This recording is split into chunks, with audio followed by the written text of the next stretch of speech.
Monsieur le ministre, je voudrais savoir, vous avez parlé des 100 000 Chinois au Maroc, je voudrais savoir l'objectif pour l'année à venir et pour les prochaines années. Je pense qu'à l'horizon 2020, on peut tabler sur 500 000 visiteurs très facilement. Je pense, sans aller dans des ambitions un peu trop élevées. Je pense que nous avons la possibilité aujourd'hui, avec le taux de croissance que nous avons vécu cette première année ou ces 2 dernières années, nous permettent d'envisager de recevoir à l'horizon 2020 au moins 500 000 Chinois. L'organisation de ce forum, organisé conjointement par l'Office national du tourisme et par l'Organisation mondiale des villes touristiques, avec la présence de beaucoup d'opérateurs chinois aujourd'hui, avec la présence également de nombreux opérateurs marocains, démontre de l'importance aujourd'hui du développement de ce secteur avec la République populaire de Chine. Le tourisme chinois a connu un bond extraordinaire ces dernières années.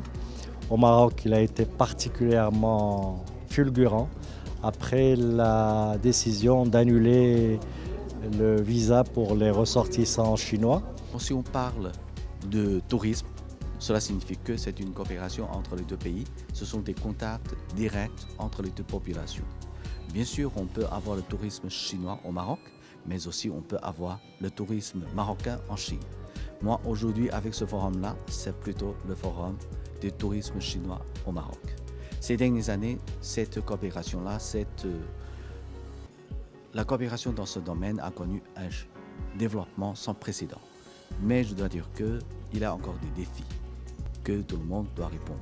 On a parlé de signalétique, donc sur les sites que les Chinois souhaitent visiter, donc il faut mettre une signalétique adaptée, donc en langue mandarin. Donc on a déjà commencé avec certains opérateurs, surtout sur Marrakech, donc on a traduit le site donc en mandarin, ce qui a permis de faciliter un peu l'accès à l'information pour les touristes chinois. Il y a toute la partie accueil au niveau des hôtels, toute la partie habitude, je dirais, culinaire.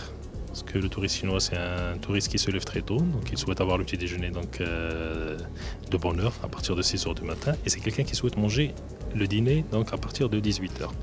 Donc tout ça, c'est des prérogatives que le professionnel marocain doit prendre en charge pour s'adapter un peu aux besoins du touriste chinois.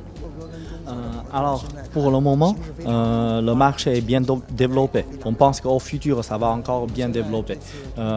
Cette fois-ci, tout à l'heure, on a parlé de plusieurs questions qui a encore de choses à faire. Par exemple, les vols directs ou bien des adaptations des équipements de services marocains adaptés aux habitudes chinoises. Dans cela, on va discuter, on va essayer de les résoudre le plus rapidement.